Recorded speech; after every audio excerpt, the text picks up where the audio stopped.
What is up, y'all?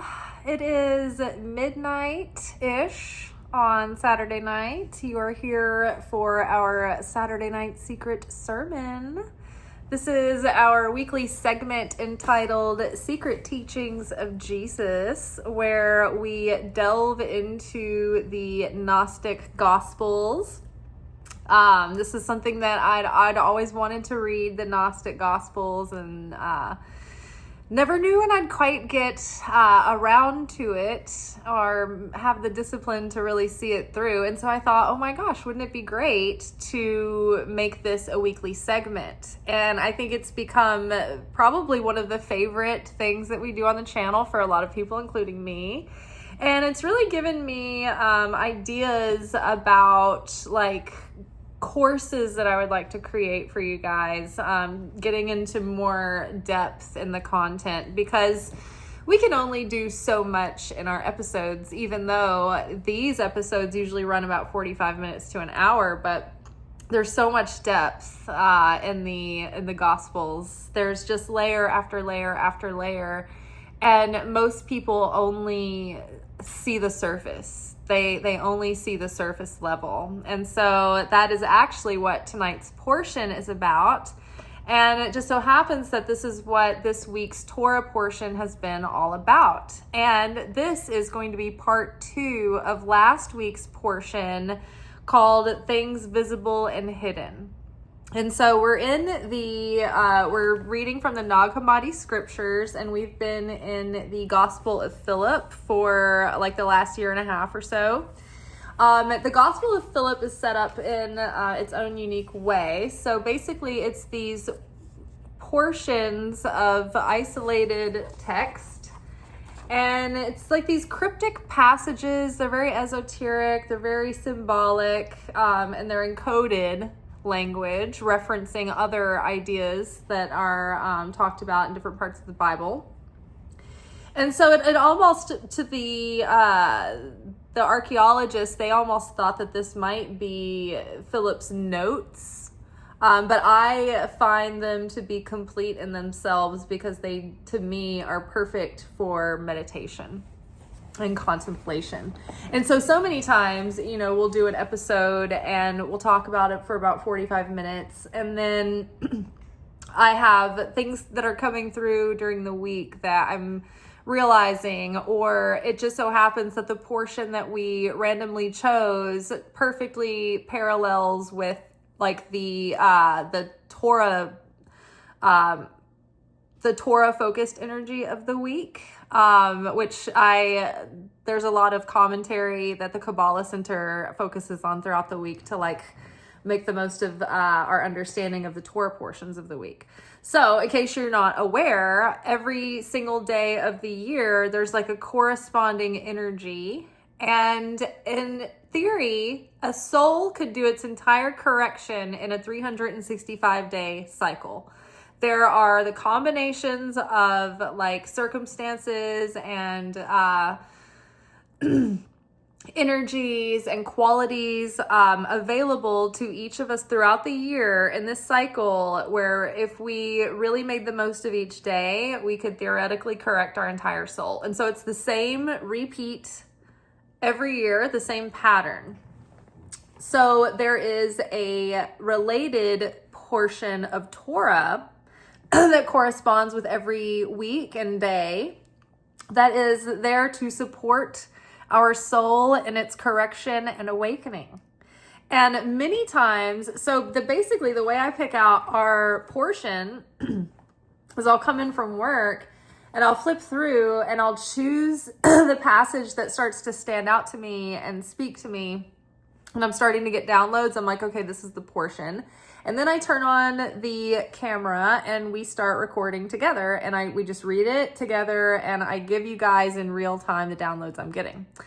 Many times, so this happens on Saturday night, many times by Sunday, I'm, thinking about our message from Saturday, and then I'm watching or listening to the weekly energy boost that is the weekly podcast put out by the Kabbalah Center, where they talk about the weekly Torah energy, the weekly Torah portion. And so so many times, you guys, our portion from Philip completely aligns and is almost like a direct commentary of the weekly energy. It's insane. It's so funny because mystical, magical people, they're always like, oh my God, it's so crazy. Like, when synchronicities happen, and yet it's like we're totally expecting them to happen, and we know that's how it works, but it's never not fun, So speaking of synchronicities, just setting tonight's episode a little bit more. Last week and the week before, in our oracle readings through the week, we kept being told, watch out for the synchronicities. Watch for the synchronicities. There's a hidden message. There's a specific message in the synchronicities. And it talked about like finding a teacher and finding an expert and whatnot. Okay. So this week, I couldn't help but notice all the synchronicities that kept happening when I would listen to the weekly energy boost by the Kabbalah Center. I'm like, oh my God, this is exactly what we're talking about, or we talked about in this last Saturday's portion. And then it'd be like the David Ghiyam podcast. It's like he is like fleshing out like the other concepts that struck me that were in alignment with last week's lesson. And then the Daily Zohar, which is the deepest spiritual commentary on the Torah, that understands the deepest level. This is basically the Torah portion of the week, but like the through the commentary of the Zohar is like exactly explaining like in depth, like unpacking last week's portion. So I curated these episodes and videos throughout the week so that I could literally get my second phone out and watch the video together and listen to the teachings of my teachers. And we can talk about the parallels. But it's going to be a little bit longer of an episode. Keep in mind, these were lessons. This is a week's worth of lessons. I think it'll be a little bit over an hour. That's about the same as usual, maybe a little bit longer. But this is about a week's worth of lessons. So I would suggest like maybe watching this one time through, but giving yourself permission to just relax and let it in and listen, but then like go back and listen to it more through the week, because every video that we're going to watch is absolute gold. And I went through and I listened to the two podcasts to see if there were little tidbits that I could take out and pull from the podcast. But in the end, it was like the whole thing was so valuable, and I added up the minutes, and it's not going to be that crazy long. So we're going to start by rereading our portion from last week, which is called Things Visible and Hidden. And then we are going to listen and watch these lessons from my other phone. And this is going to be shitty production, I know, but this is the fastest way to do it so that you guys get this content rather than me putting it off forever, being a perfectionist and thinking about it and not doing it because there's too much editing and like all of that. So we're going to raw dog it. Okay, y'all ready? All right. So the portion from the Gospel of Philip is entitled Things Visible and Hidden. At present, we encounter the visible things of creation, and we say that they are mighty and worthy, and the hidden things are weak and insignificant. It is not so with the visible things of truth. They are weak and insignificant, but the hidden things are mighty and worthy. Okay, so let's do this again. At present, we encounter the visible things of creation, and we say that they are mighty and worthy, and the hidden things are weak and insignificant. It is not so with the visible things of truth. They are weak and insignificant, but the hidden things are mighty and worthy. Now, I'm going to just make a comment on this first line. At the present, we encounter the visible things of creation, and we say that they are mighty and worthy, and that the hidden things are weak and insignificant. This might be an example that I didn't give last week, but think about how many times we dismiss our intuition, which is telling us something very valid, and we're like, oh, that's not a valid source. That's not a solid enough reason that's not logical to go in that direction. And then we end up biting our, kicking ourselves in the butt later for not listening to that inner voice. And we dismiss it, and we put our confidence in things that we can feel and see and touch, things that are solid, things that are guaranteed, or at least they make us feel like it's a guarantee, but it's really just a false illusion. So it's like those people who have no faith and they have no sense of spirituality or supernatural, and they you cannot reason with them unless you're basing everything on solid earth facts. It's like solid material world facts. And if it's based on a hunch or a feeling or intuition, they completely blow it off. Do you see what I'm saying? And we know how important the voice of the intuition is, so that is an example. And how many times when you're the wise, cunning person that listens to the inner voice, and you're like, these people keep blowing this off, and you're like, I'm trying to warn them. I can already see this whole thing playing out, and they won't listen. And you're like, you fools. Like,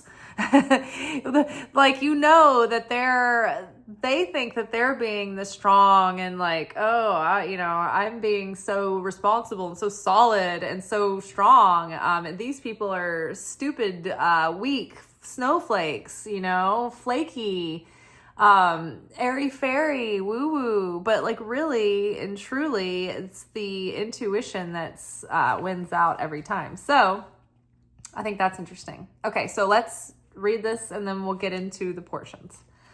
At present, we encounter the visible things of creation, and we say that they are mighty and worthy, and the hidden things are weak and insignificant. It is not so with the visible things of truth. They are weak and insignificant, but the hidden things are mighty and worthy.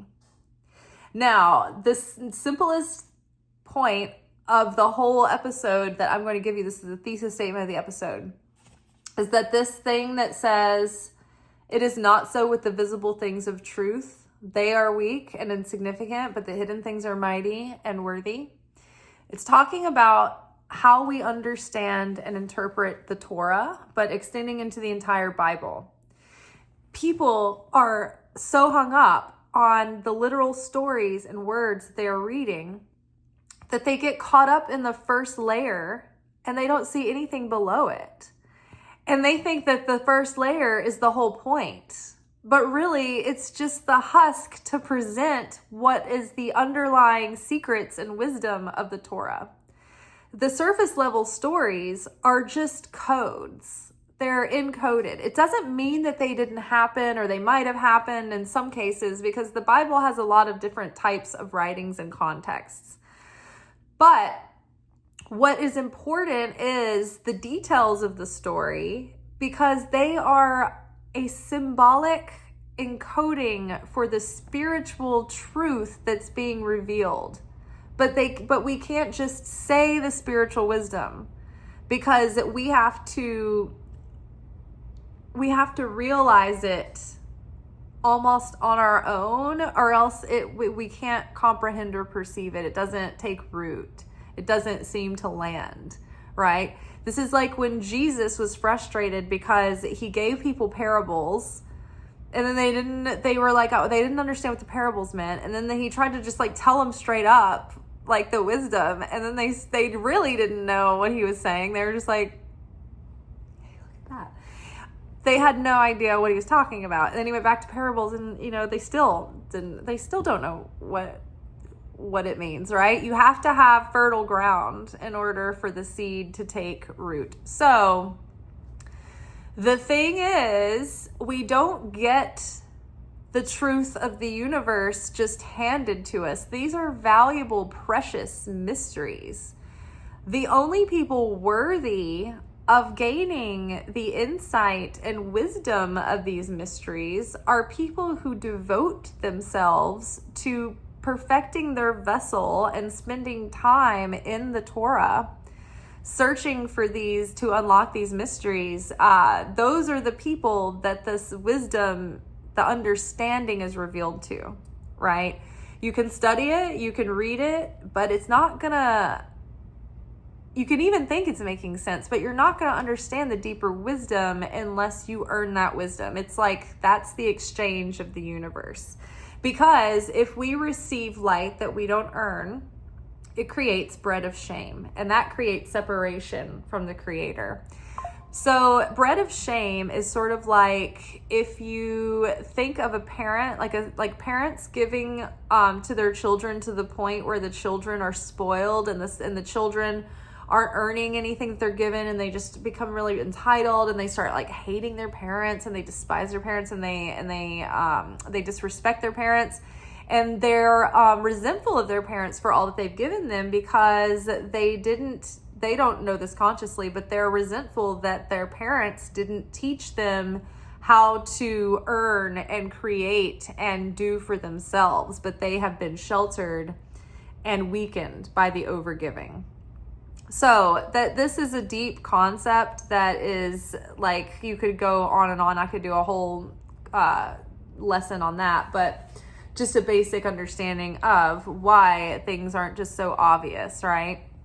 So these are precious secrets, and they're very powerful secrets. So they are only revealed to those who are worthy and righteous of them. So first video we're watching. So this is coming from the Kabbalah Center app, which looks like this. It looks like a tree of life. And we're going to the daily Zohar connection in case you guys decide. I think you can access the daily Zohar lessons by just putting in your email and creating an account like that. So this is my teacher, Etienne Yardini.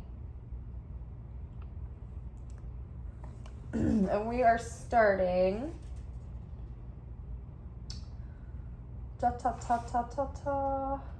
with Becha Alakta, verse 59. I don't know what book of the Bible this is, but it's from one of the books of the Old Testament. This is the Hebrew Becha Alatcha. I should have found out what book of the Old Testament it is. Okay. So I'm just literally going to play this for you guys and let you watch, and we're just going to watch this together.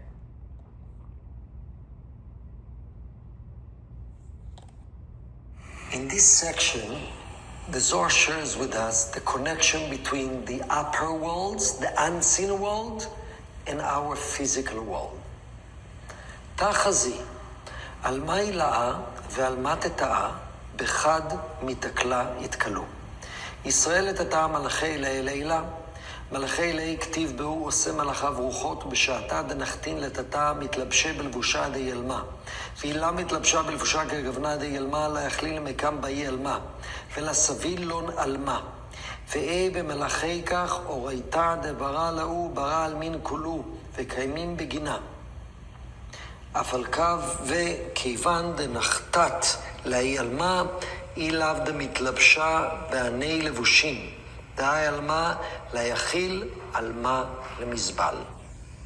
Come and behold, the world above and the world below are measured with one scale. Israel below correspond to the lofty angels above. It is written about the lofty angels, who makes the winds his messengers. When they go down, they don with the vestments of this world. If they are not acquired the dress for this world, they would not be able to exist in this world, and the world will not be able to stand them. And if this is so for the angels, how much more so it is for the Torah that created these messengers and all the worlds that exist due to it. Once it came down to this world, if it had not donned all these garments of this world, which are the stories and the simplistic tales, the world will not have been able to tolerate it. The Zohar tells us that there is direct correspondence and connection between the reality in the upper world and the reality in the physical world. Our souls in the metaphysical world and how they manifest itself in a body in the physical world. The angels, which are pure metaphysical spirits in the metaphysical world, and how do I appear in the physical world? What do you mean? Do you see angels? Some people see angels. They have some level of auras and images. And then the Zohar tells us the same way is the Torah. The Torah are metaphysical forces, energies, secrets, and the only way that energy, that light, that strength will be manifested is through the physical stories in the Torah. Because sometimes we ask ourselves, why don't we have the pure wisdom reveal itself just as a wisdom? Why do I need tales? Why do I need stories? Because in order to manifest any blessings from the metaphysical, it has to reveal itself in physical clothing, and we need to make the effort to reveal the light within it. Which explains in life why life is a code. Why I don't get clear spiritual messages just straight from the Creator? Why do I have to go and get it through challenges, through issues, through failures, through ups and downs? Because metaphysical lesson, in order to be revealed by us in this world, has to come in a package of concealment. That's what life is about. Pure energy is metaphysical.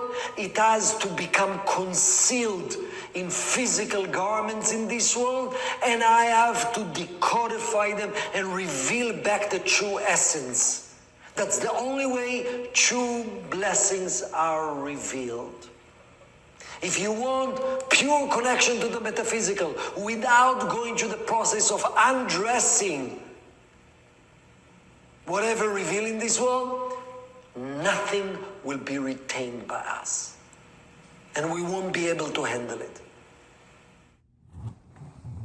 Okay, so from there we learn that everything from the spiritual, in order to be revealed, it has to come through the physical. And so we see the physical and we think the physical is the main thing, and then the whatever spiritual lesson behind it is the afterthought. But really, the spiritual purpose of the lesson is first, and then the physicality of it playing out is secondary. Okay. Let's go into this. So I'm going to skip reading the Aramaic this time. I don't know. It'll probably take longer to do it that way. So we're just going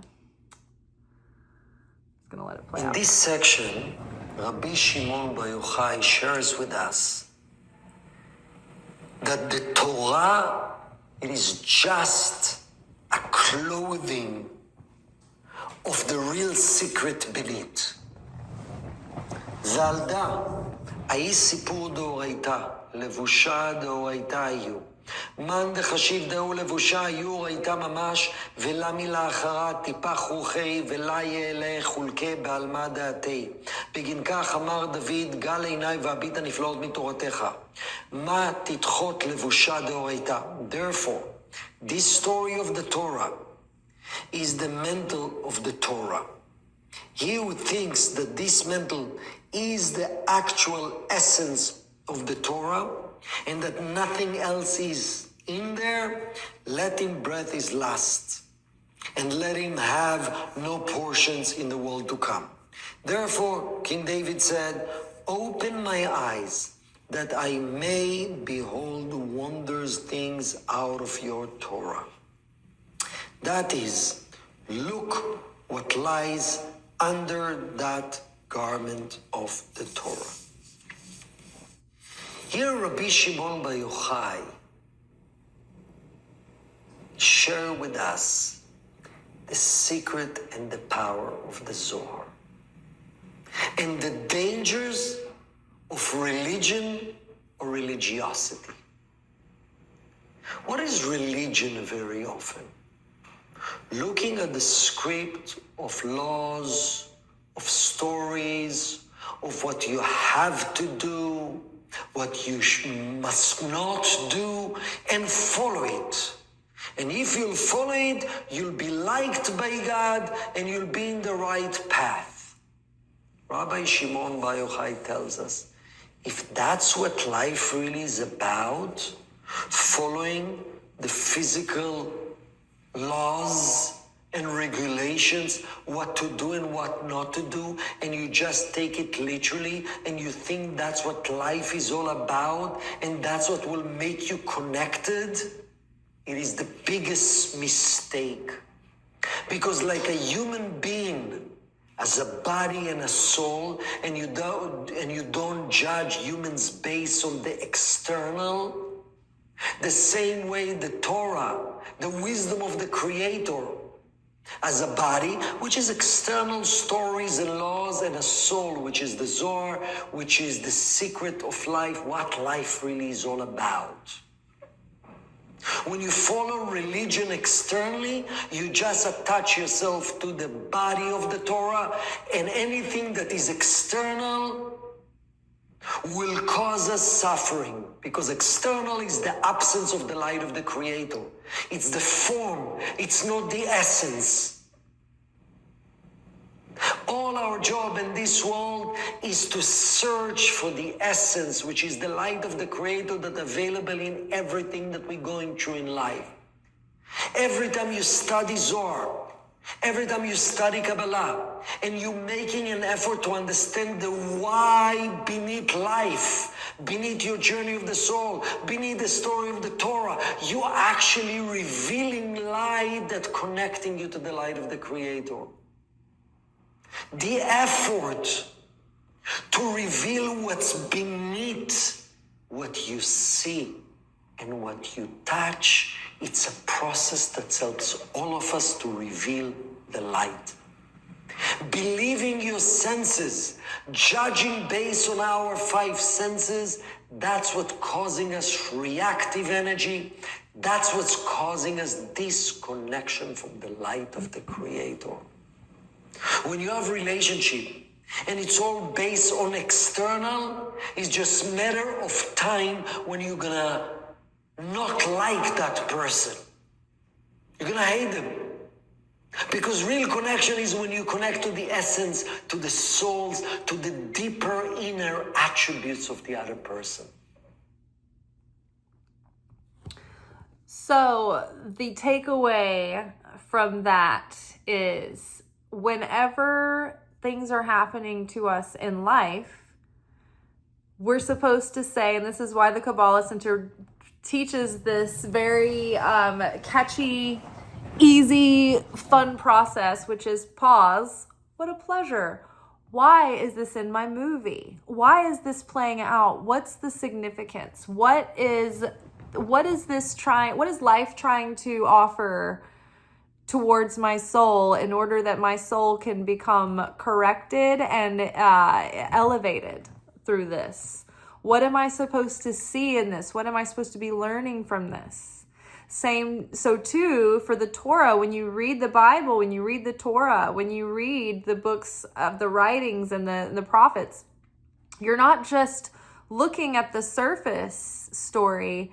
You're looking for all the meaning deep within it. There are so many symbolic prophecies and references to the coming of Jesus all through the Old Testament. There are so many deep secrets about the correction of the soul all through the Old Testament, all through the Exodus, right? In fact, the book of Exodus is not called Exodus. That is the white people English version of the Old Testament. But the book of Exodus is called Shemot, which is the word means names. And it is referring to the 72 names of God. And that is the 72 names of God are the key that Moses used to part the Red Sea. And the 72 names of God are these this chart of 72 combinations of groupings of 3 Hebrew letters. And those are the 72 names of God. So even that, right? It's not just about, like, the Israelites aren't just a group of people, but they represent each of us and our soul and the process of self-discovery and becoming and wrestling against ourselves and wandering in the wilderness and not getting it, not seeing it, wrestling with our faith and our unity. And oh my gosh, if we could just get it together and not complain for like a week, we'd probably be over this, but it takes 40 years, right? Like they're all of us, but there are deep secrets, right? There's layers and layers. And we've talked about it on this channel before, how each portion that you read of the Bible, the wise man knows to interpret that and on at least 4 different main levels, right? Okay, so the next portion, cue it up.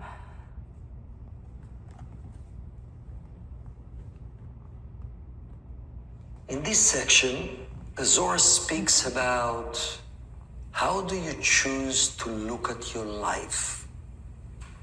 Are you choose to look at your life from the external perception of your senses or from the depth of your soul? תחזי, אית לבושה דהתחזי לחולה, ואינון טיפשין כד חמאן לברנש בלבושה, דהתחזי לון שפירה, לה מסתכלין יתיר, חשיבה דאו לבושה גופה וחשיבה דגופה נשמתה. Come and behold, there is a dress that is visible to everyone. The fools, when they see a person dressed beautifully, who appear to them distinguished by his clothing, do not observe any further. They judge him according to his distinguished apparel, and consider the dress as the body of man, and the body of the person like his soul. The Zohar tells us everything in this world consists of body and soul. We have body and soul. Any piece of food, fruit, vegetable, as the physical, with all the nutritions and nutrients and anything that you need, but there's the soul, which is the light of the Creator. Everything in this world, every challenge that you're going through has the body and soul, the actual physical challenge and the lessons and the growing opportunity from this challenge. The Rav Berg always said, how do you discover the soul of a situation? Asking why. Why is it in my life? What's the lesson beneath what I see? When something great happens, don't just celebrate the face value. Wow, it's amazing, I'm feeling great. Pause. Why is it in my life? What is the growing opportunity with this gift? How can I share more? When something difficult happens in my life, pause. Why is it in my life? What can I learn about myself? How is it connecting to a cause and effect in my life?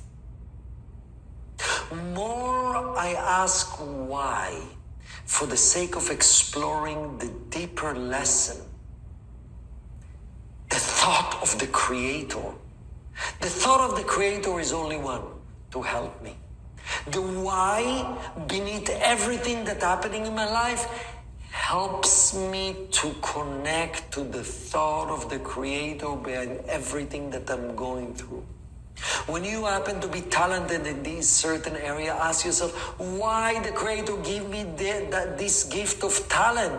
In what way I'm supposed to help other people? The why reveal the message of the light towards me. There's always light, there's always blessing, there's only good. When you look at life externally, it's always will look like good and bad,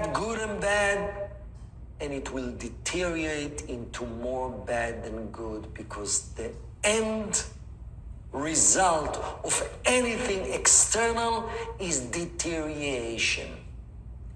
Essence and internal last forever. Ask why, to explore the inner energy that drives everything. Yes, so in looking below the surface, what is driving this situation? How is the Creator in this? We've talked about the concept before of being face to face with the Creator, having your back to the Creator's back, and having the Creator facing the Creator's back. And so what those things mean is when you're face to face with the Creator in any given moment, regardless of whether the circumstances are good or bad, you're aware that the Creator is present in this moment, and light can be revealed through this moment if you choose to navigate it that way. When and good, it's possible that good can come of it, even from a terrible situation. There can be redemption on the other side of it.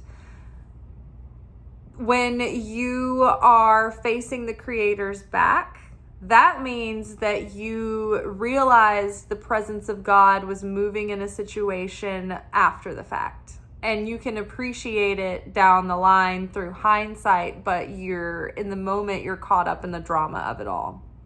And you can't see how things can work out in the moment, and you can't see how things can be turned for the good, and you can't see how you can make good of the situation, or how the situation can make you stronger in the end. You don't appreciate the situation in the moment. It's too raw, it's too close, you're too close to it. So it's like as if you just came in the house and the Creator's on the way out the door, and you're seeing the Creator's back because the Creator's already passed. Having your back to the Creator's back is the worst position to be in, because you cannot see past the situation at all. You can see no light. It is complete darkness. You don't know why it's happening to you. You think it's happening to you. You think it's random. You can't see any good in the situation. It's all darkness. It's when we're totally lost and confused about things and in absolute despondency and despair. Like, there's no good situation in this. There's no good in this. It's darkness at every turn. That's when we can't see the Creator, and that's when we're detached from the Creator. That's the worst feeling. It's the worst place to be in, because you have no connection or protection from the light of the Creator in that moment. Let's see what else. And he pointed out that there is a reason why you have the talents and the gifts that you have. You were given them as a steward for a purpose, right? And so it's about also looking underneath the surface of the good things too. What is the purpose in this? What good, can come out of this? 1, 2, 3, 4. Okay. So here we're going to do the next portion. Conscious. Okay. Etienne is like a 20-year teacher. He's so wise. The Zohar shares with us what will be the collective consciousness in the time of the final redemption. כהיגבנה, הורייתה איתלה גופה, דינון פיקודהו הייתה דעקרון גופי תורה. היי גופה מתלבשן בלבושין, דינון סיפורין דה ילמה, טיפשין דה ילמה, לא מסתכלי אלה דהו לבושה. תהיו סיפור דהו הייתה, ולה דה יתיר ולה מסתכלי במה, דיו תחות דהו לבושה. אינון דה ידין יתיר, לא מסתכלם בלבושה, אלא בגופה. תרתחו תאו לבושה, חכימים עבדי דמלכה הילאה, אינון דקיימו בתורה דסיני. לא מסתכלי אלא בנשמתה. דעיקרה דחולה הורייתה ממש. ולזמני דעתי זמינים להסתכלה בנשמתה דנשמתה דהורייתה. Similar to this is the Torah.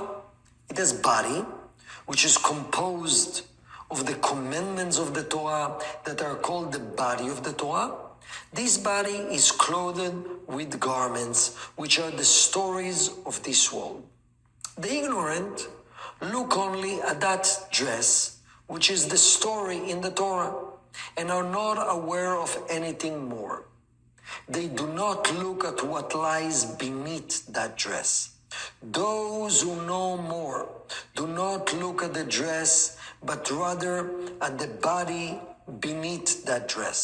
The wise, the sages, the servant of the loftiest king, those that stood in Mount Sinai, look only at the soul of the Torah, which is the essence of everything, the real Torah.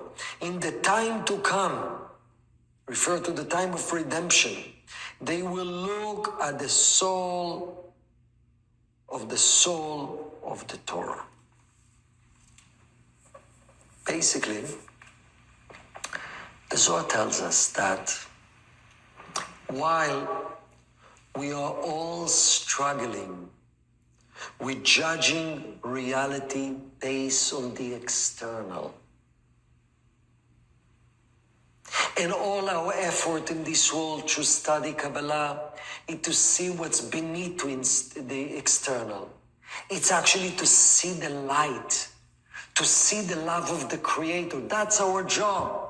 If you look at the external life, you'll experience good moments and bad moments, loving moments and painful moments. More, we try to explore what's beneath the situations of life, what's beneath my purpose of life. Why am I going through this repetitive challenge in my life? What is the Creator trying to teach me? What's the blessing of this moment? What's the blessing of this rejection?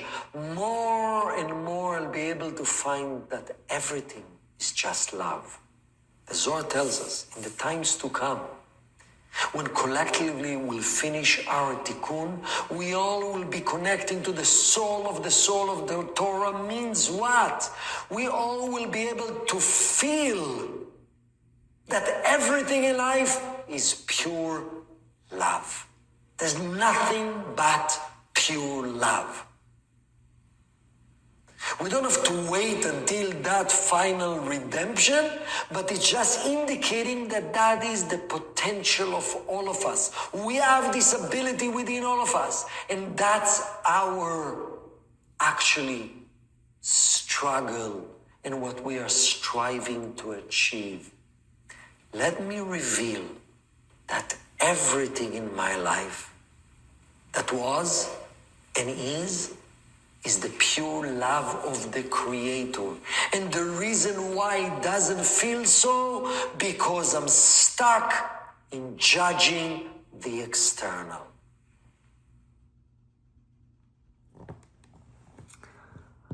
Think about, okay, so we might hear this lesson. The main lesson is, in case you haven't noticed, the themes of the Zohar saying, fools, ignorant people, read these scriptures and take it at face value. They don't look any further into what this means other than this is the story. Like, they read it like a newspaper or like a history book or something, and then they try to draw like a little moral lesson from it, but they're not getting the real secrets of the Torah. They're not really getting the real meaning of the Bible. Now, you think about that for a second at first glance, and it seems like unfortunate for people to miss out on that, but it seems benign.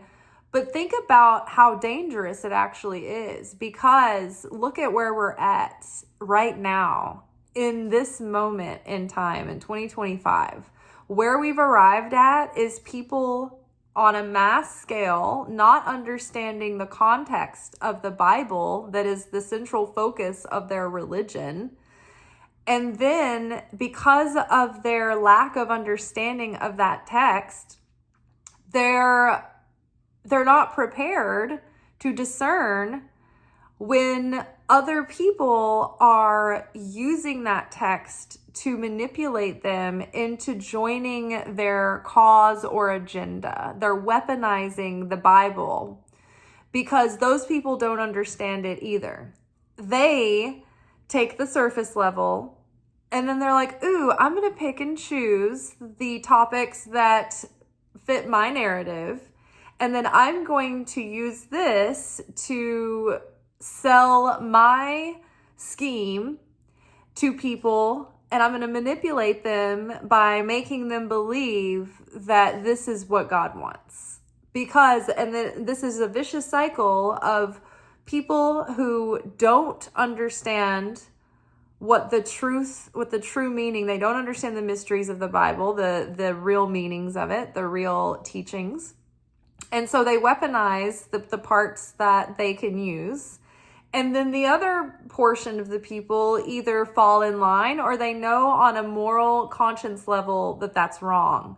And they may not even know the depths of the meaning of the Torah, but they know in their heart, and they can remember the simplistic outer teachings of Jesus, and they can know that it's wrong. But not everyone can make these distinguishing discernments, and not everyone has the conscience or the moral fiber to do so. And a lot of people want a reason to blame others, and they want to feel empowered, and they want a reason, they want something to justify their rage and their darkness and their hatred. So when you have ignorance and you have what was that, the quote? Was it ignorance and fear breeds hatred? Ignorance and fear together breeds hatred.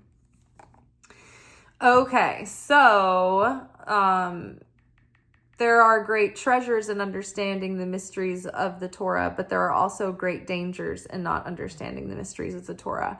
And when you think about for me, ever since I was a little bitty child, the thought of creation and the trying to stretch my mind to conceive of unbeingness, of non-being, of the void on the other side of reality and creation, I've always had to try to strain to think about these things. Some people it doesn't interest them at all. But for me, I would like for my lifetime to be spent pursuing the understanding of the fabric and the nature of reality and what God has really created and the nature of God as we can contemplate that, So some people, they're not that interested, but for me, I think that is when I think about how many years I should have already been deep into these studies and haven't been, to be able to get that time back. Okay, so 1 second. I'm queuing up our next video. I think that was portion 62. Yes. Okay, so now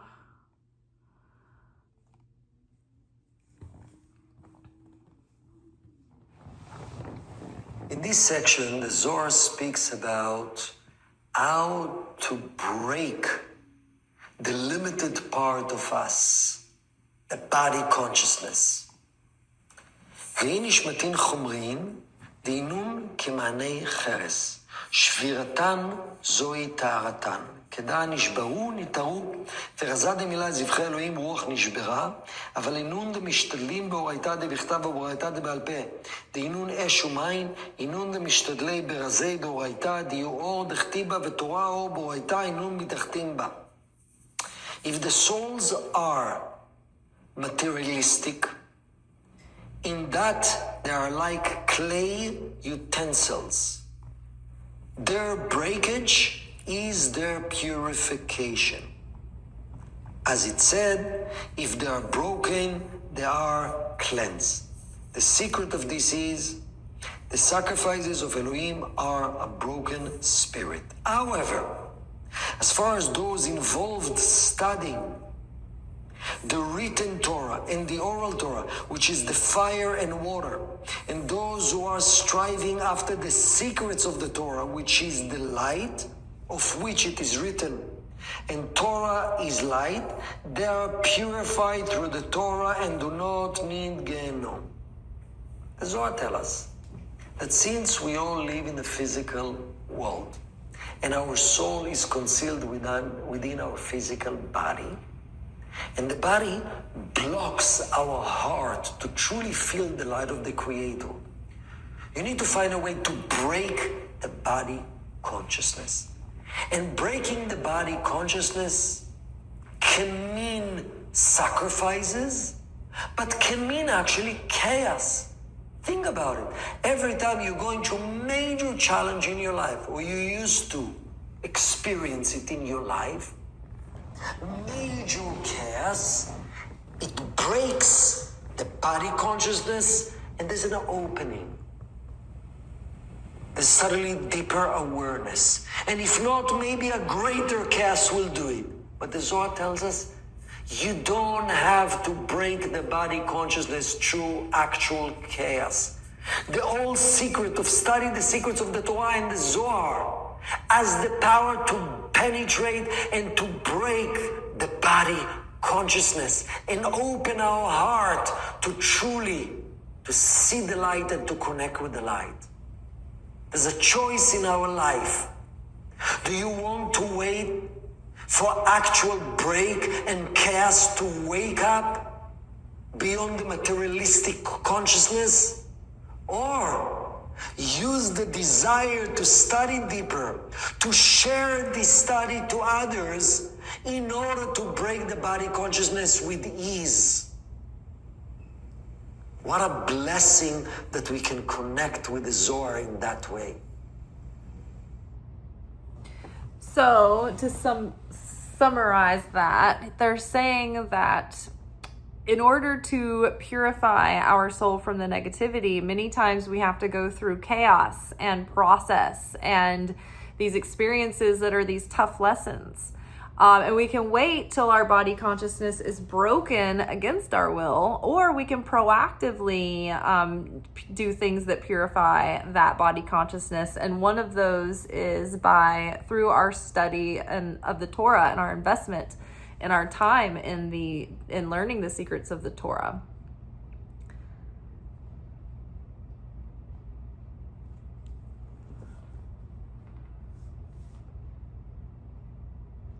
In this powerful section in the Zohar shares with us how powerful and how much protection the Zohar is, especially in our generation. והמשכילים יבינו, עינון מערי קבלה, דהיתמר בעון והמשכילים יזירו כזוהר רקיע. אילן עינון דקה משתדלים, בזוהר דע, תקרא ספר הזוהר, דיוק כתיבת נוח, תביקנשי בה 2 מעיר ו7 ממלכותה, ולזמנין 1 מעיר ו2 ממשפחה. טבעון יתקרא עם כל הבן הילוד היאור תשליכו, ודע אורה דספרה דע וכולה על סיבה לילך. But the wise shall understand. These are the scholars of Kabbalah. It says about them, and they who are wise shall shine like the brightness of the firmament. This refers to those that place the effort in the splendor called the Zohar. That is like Noah's ark, to which are gathered 2 from a city, 7 from a kingdom, and occasionally 1 from a city and 2 from a family, by whom comes true. Every son that is born shall cast into the river. The secret of the Torah is called son that is born, means comprehended the river, is the light of the Torah. Through him is like teaching. Every individual secret that is born to you, teach it the light of the Torah and its soul. Teach how to be receptive to the light of the Torah, to its soul. This is the light of this book of the Zohar, and all is due to you. During the time of Noach,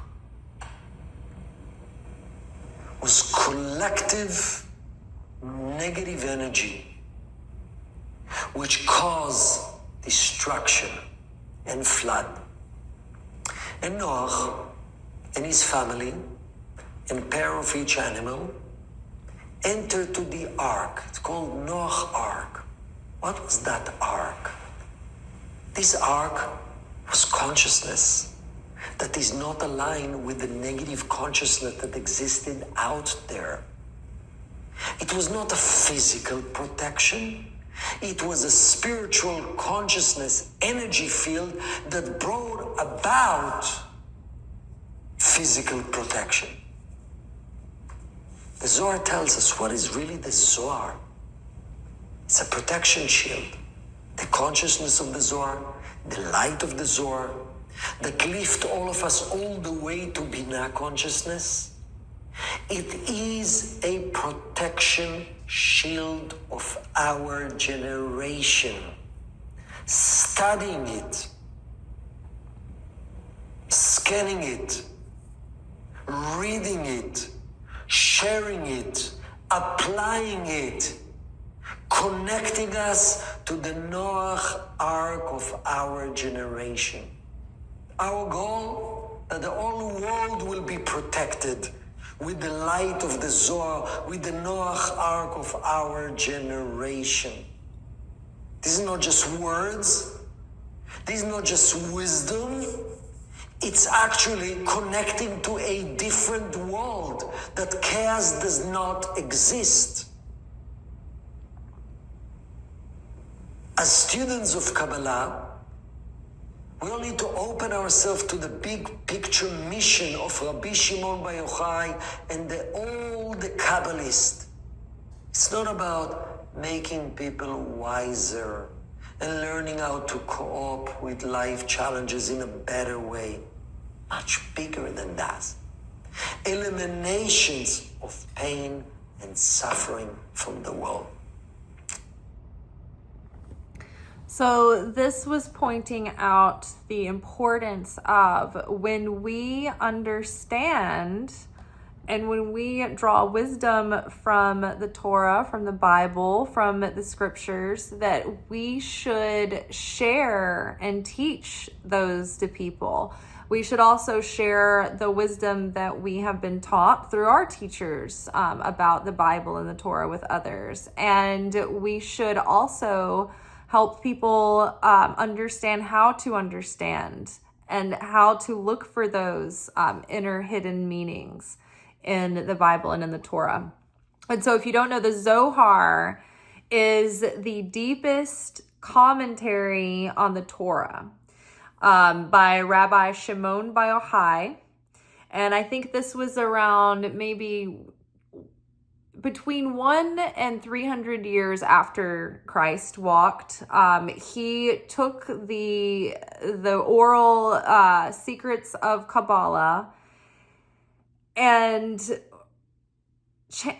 channeled like a whole commentary on the Torah. And it was basically the revelation of the encoding of the Torah that talked about the Kabbalah. The Kabbalah had been passed down from like master to student verbally, like orally, generation by generation. And it talked about there might be one or two in a village, you know, and they're scattered all over. But there were these sages, and there was a conscious effort to keep this wisdom alive by making sure that there was one or two people in every area, village that kept the secrets and passed them down. So Rabbi Shimon Bar Yochai had to go into hiding in this cave because people were after him. They were trying to kill him. He had to hide in the mud for 13 years. But during these 13 years, when he was in hiding, this is when the revelation was revealed to him. So The Zohar is taking the Torah and giving commentary on the portions that are guiding us through the year, and helping us have insight into how this applies to the tree of life and the secrets of Kabbalah and the correction of our soul, our tikkun correction. And there is a set of Zohar that you can get called the Tikkun Zohar, and it gives you the correlation of the soul correction and the meaning of the Torah.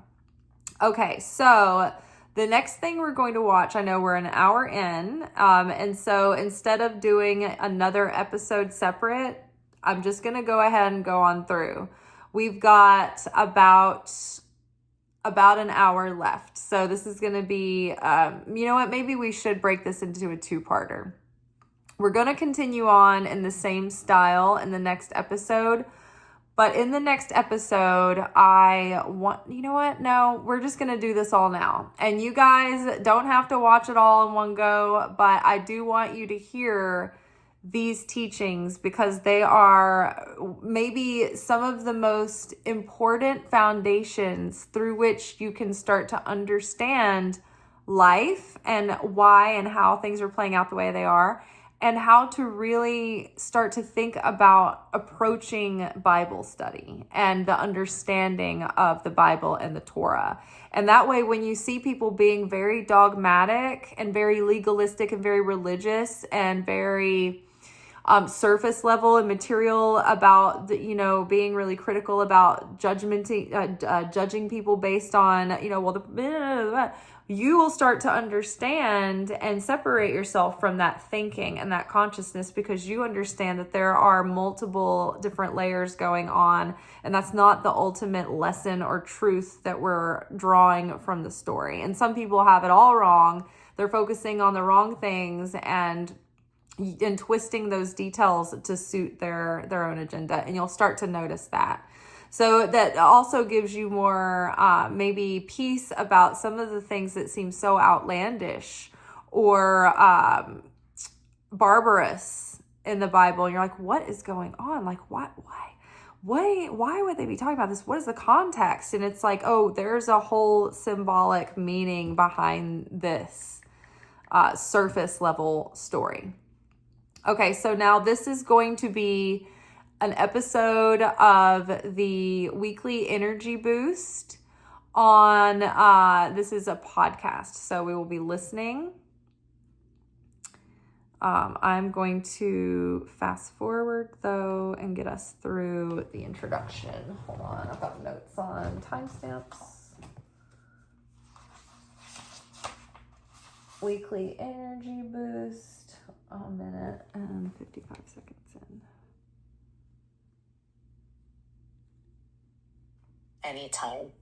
And I think for all of us, again, this period, we always use the energy of the week combined with the energy of the month and the different windows in time that fall in between to understand what the opportunity.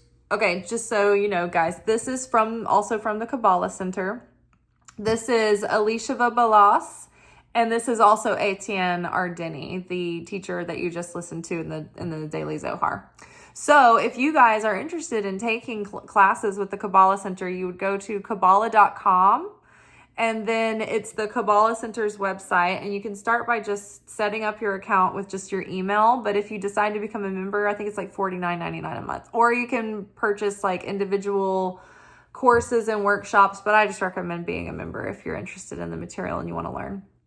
Okay, so just so you have some opportunities are every week. Context. And we're just coming out of this powerful window in time that we call Shavuot. We're now in the month of Gemini, which tends to be a very uplifting and empowering, inspired, light month.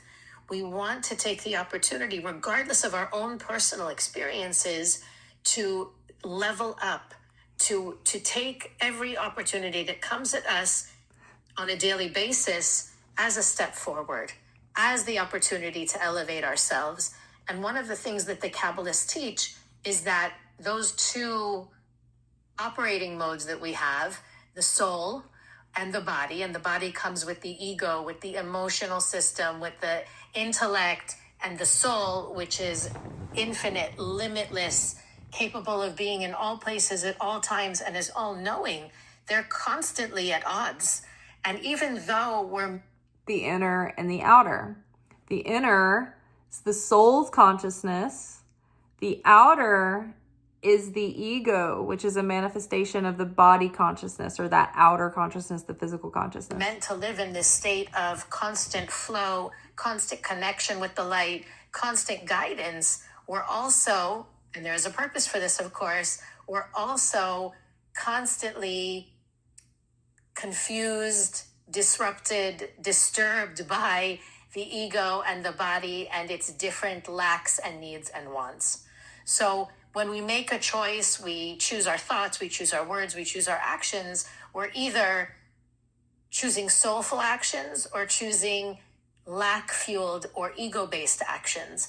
And I think that the universe is really asking us this week to choose wisely and to recognize, to be more discerning about what we're choosing. Or that, as they say, there's a great Cherokee fable about the two wolves, and the wolf that wins is the one that we feed. It's a very similar teaching when we think about, are we strengthening our soul or are we strengthening our ego? So on that note, Eitan, where should we begin? Yeah, I think all of us have moments of struggles. The fact that we invested big part of our life in spiritual study, in spiritual teaching, doesn't mean we're not struggling daily. Nevertheless, the word that comes to me, it's about not just what's our intention, what is our decision about what's going on in my life now. What do I mean by that? If I would experience life, situation, people, ups and downs, seeing, feeling life just through my soul, I will feel, I will experience that life / the Creator lifting me, is lifting. I am lifted. That's what I would feel. I am lifted every second, because we all have a tikkun process. It means we see life not just through our soul, each one of us according to the areas we came to cleanse and to transform.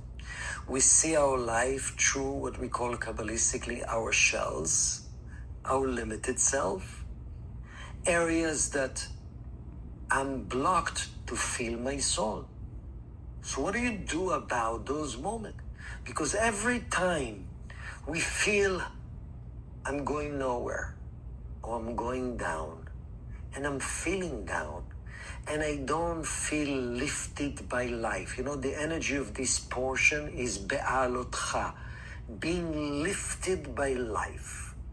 When I don't feel life is lifting me, situations are lifting me, I need first to pause and to differentiate. Yes, my experience in my body, in my emotional dimension, is that I am going down. But that's not the true reality. Based on my soul, regardless why and where exactly am I going, based on my soul perception, I'm going up. So for me, instead of trying to understand the bigger picture, especially when we feel down or when we feel, well, I'm not lifted right now, I'm not heading upwards, instead of trying to understand the big picture in our mind, just will make it worse very often. For me, I know is bringing my energy just to this present moment, and step number one, deciding beyond intention, I am going up now. The universe, the light, life through this experience, as difficult as it is. Because difficulty might be, I am cleansing my limited self and elevating towards my soul. I am deciding, the power of decision. It's not just let's inject beautiful intention. Decision, I'm going up. And with that decision, I'll try to support it with action of going up. Action. It can be, I'm studying something now to nurture my soul. I'm making a phone call towards someone to nurture their soul. I'm appreciating something small that's happening right now in my life. Forget about the bigger picture where I'm heading. To nurture my soul. Because as long as I'm nurturing my soul or someone else's soul, the soul is the force that always heading upwards. The fact that I'm embracing the very moment, what's existing in this very moment, the light of the Creator, beneath all the layers of my feeling. And I'm deciding in this very moment, I'm going upwards. Let me use words, small words of inspiration, even though I don't feel it, but I'm deciding I'm going up, and I'm deciding I use words, actions, and decisions to elevate and to lift. So, everything for me starts with a decision. It's not about I'm up and I'm down. I know that person that lost billions of dollars. And their approach was, instead of what's going to happen in the future, what can I do today to go a little bit upwards? And that's the same thing spiritually, financially, relationship, major issues, major lack of communications, major space and disconnect in personal relationship. What can I do now? I'm deciding that right now, and I want to follow it with words, with actions, with energy. How do I go upwards in the right direction? And at the moment I'm deciding, without worrying about the future, without taking the heavy weight of the past into it, I'm just heading up. Already, the energy of the universe that constantly try to take us up, working on us. If you pray, please God elevate me, but you still undecided, am I going up and down? You're not going to allow the help of the universe to lift you up.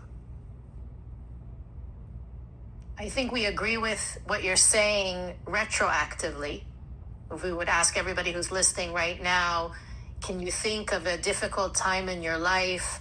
Maybe it even seemed horrible, but now that you're looking back, you realize it made you who you are today, or you wouldn't, even though it was extremely difficult, you wouldn't change a thing about it. The fact is, and I think that's what the gift of this week is, it's not afterwards to say, oh, I'm so glad that happened, or it made me a better person. It's in the moment to know, despite how I feel right now, it is lifting me up. It is making me a better person. I am growing as a result of it. And of course, we're all going to have those times where maybe it's not easy to find that spark or to be inspired and have a strong consciousness. And I think that's one of the reasons it is so helpful to have friends, community, a mentor, a teacher to call out on. It's really actually, now that I'm thinking about it, I got a text from someone, I think it was Friday, who said, do you have 5 minutes? I need your help with something. And I had those 5 minutes. So we talked, and what she shared was that she's having this thought that she knows is not a good thought. she's feeling judgmental, she's feeling jealous, she's feeling angry about something that happened or didn't happen. Regardless, she knows that it's bringing her down and she doesn't know how to spin it so that she can get out of it. And it's taking her down. And she said, I don't want to go into Shabbat having this thought and having this feeling. I need your help. And I think I admire her so much for being able to say, I'm struggling. I can say objectively, I know I'm not in a good space, or I know I shouldn't be having these thoughts. But right now I can't get out of it myself, and I don't want it to continue. And I feel like one of the things that we do for all the right reasons when we're in a space where we're not necessarily our best selves or we're struggling to lift up is that we isolate ourselves. And in that moment, being able, I know for me also, something that I learned from Karen Berg is when you feel in a dark space, in a negative place, having negative thoughts, low energy, the easiest fix is to find someone and ask them how they're doing. Check, see what you can do for someone else. And we talked about that last week as well.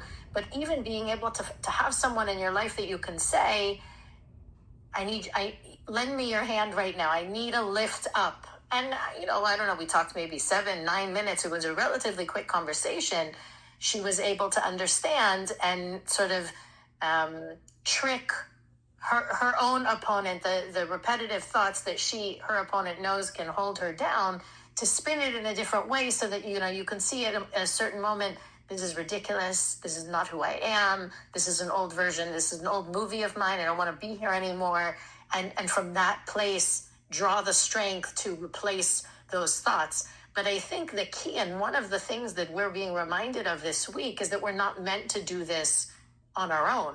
There is, and if you don't have this person in your life or you don't know who this person is, I think it's a great opportunity to think about it and to even preemptively call that person or talk to that person and say, listen, I'm working on this. I'm working on X.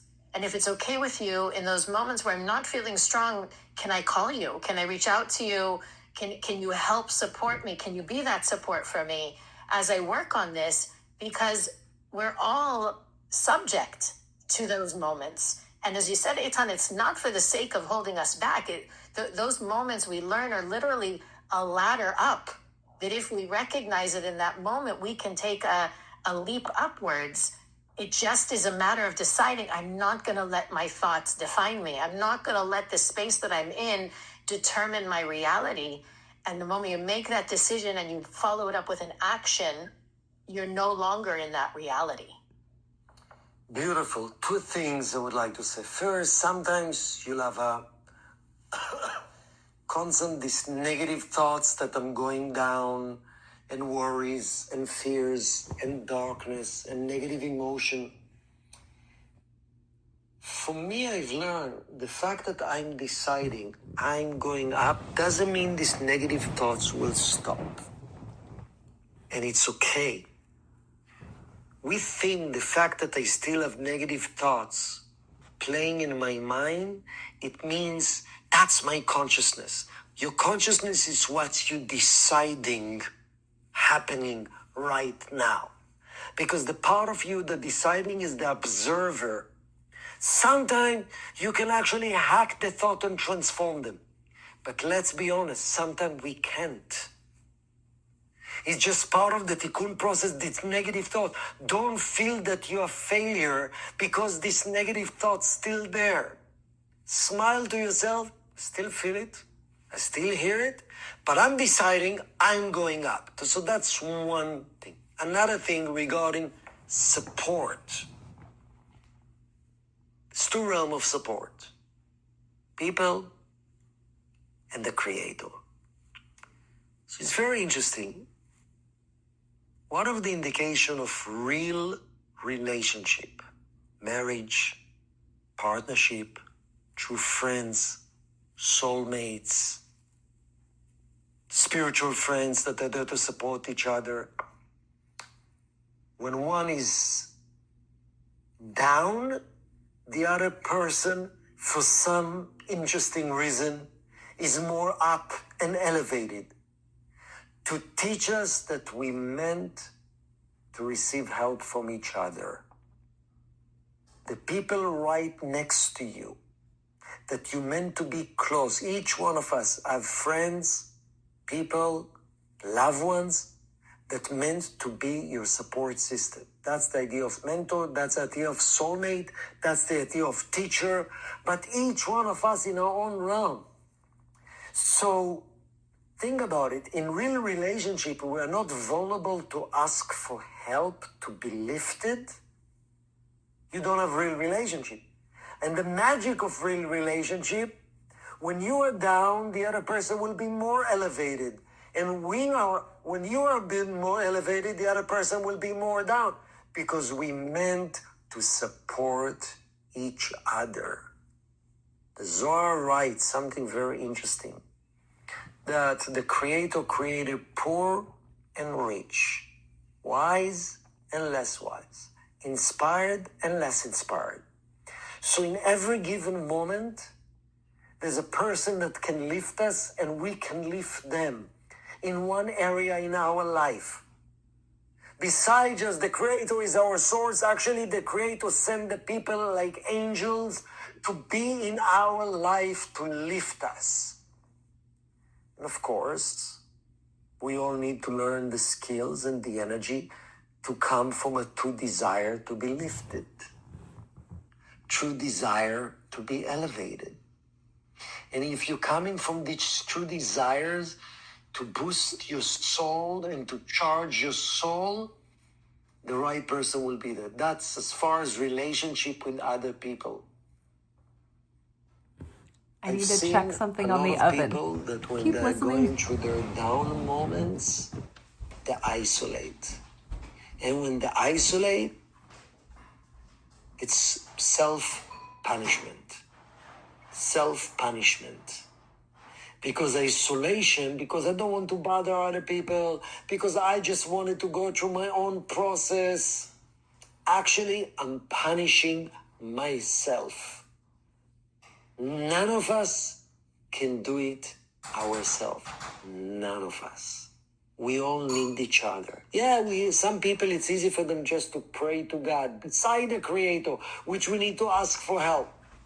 We meant to be vulnerable and ask from people around us for help. Think about a moment that when you went to a tough time and for whatever ego reason you didn't want to bother people and to truly be vulnerable about it, how much time you wasted until you got the opportunity to breathe again. It doesn't have to be so difficult. And what about talking to the Creator? How do we, I think for me, when I feel low or down, disconnected, negative, it's so much harder to feel that guidance and support and even to feel the spark within me. So it may be easier. I mean, I live in a house full of people to find somebody and say, how are you doing, to check in with them or to ask them for help. But when I feel, and I know this, I'm not alone when I say this, when I feel negative, it's harder to be in touch with the light within. What are some things we can do to outsmart that part of us that thinks the light is far from me, or I'm too far or too negative for the light? Yeah, that's a good question. Rav Ashlag speaks about it. Rav Ashlag says whenever we are far, or whenever we feel disconnected or not spiritual enough, or not following the principles that I know I should, and we're not enough certainty and trust that this moment is for the good, and whenever we feel ourselves a little bit too victim and selfish, we believe that the Creator is very far and I'm not worthy of the Creator even helping me. That's our belief. And actually we are sentencing ourselves. We are, that decision, back to decision, creating a curtain between us and the light. I deserve to be miserable alone right now, and only if I will be strong and I'll do it myself, then things will happen. This is illusion, and we need to know that's part of the test. And then back to a decision. Yes, maybe I'm not worthy. Maybe I didn't earn it. But the Creator is an infinite energy of unconditional love. The Creator sees our true self. The Creator sees our pure heart. The Creator sees our unlimited soul. And the Creator, with each one of us in our own way, needs to envision that really lending his hands, his heart to lift us, or giving us a rope. Please, I'm here for you, unconditionally. Yeah, but what about me worthy and I didn't act, I act in a way I disappointed even myself? The Creator is an unconditional force. In the same way the Creator is acting towards us, we need to act towards other people, and just remember that. And the fact that I know the Creator is right now here, and I'm opening my heart to remove all this judgment and sentencing and false decision, then energy help. And then when I'm in that state, please show me what's the next move. What can I do? Give me the strength. You know, I spoke with someone yesterday that they really felt bad physically. They're going ready for a few weeks to a difficult cold, and with all the responsibility in life, they feel into themselves and coughing and no energy, and it's tough, and you feel totally disconnected, you feel far, you feel disappointed, you feel helpless. And the fact that we got to a second, please, the Creator, give me the strength, heal me physically, and please help me to heal what's beneath that physical problem, whatever spiritual issue, whatever unconscious issue. Please, the Creator, help me to remove the self-judgment that I'm not worthy of your help. I'm open for your help for the sake of sharing, not because I'm entitled, because like Moses taught us, true blessings comes from a gift. It's a gift. And if you have a real moment that you're truly begging and ask him to remove all the false decision and sentencing about you, helps comes.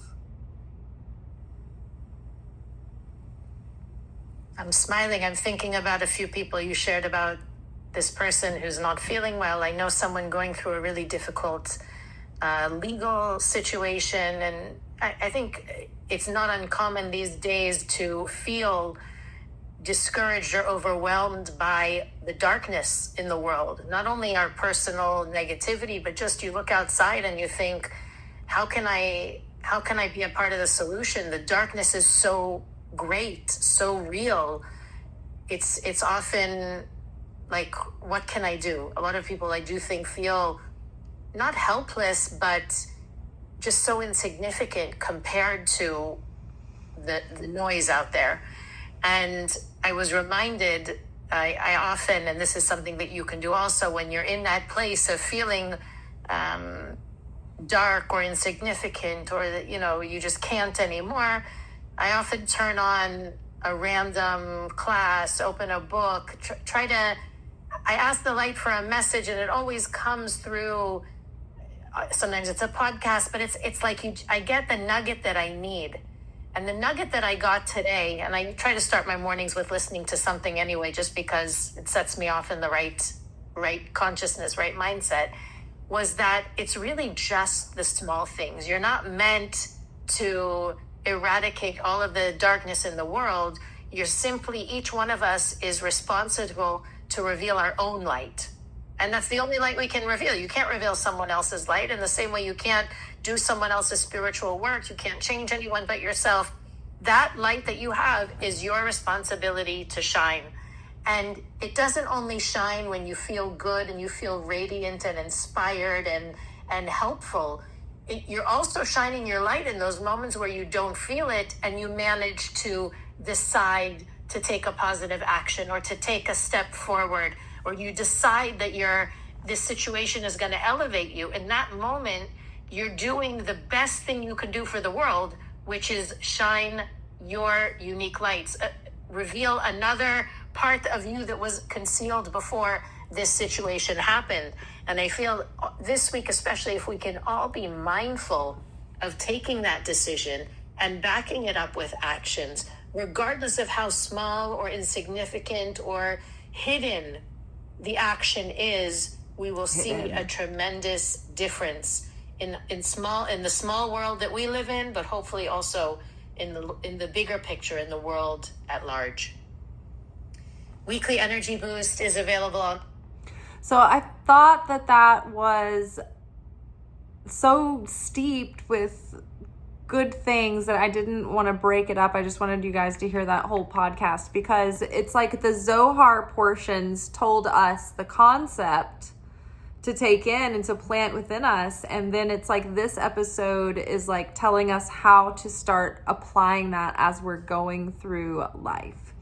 There's also been this parallel thing happening this past week about like us choosing the path of the higher self over the lower self. Do you guys remember us talking about that all through the week? So I think that this plays in perfectly to just elaborate on those points and give you a few different perspectives and voices commenting on that same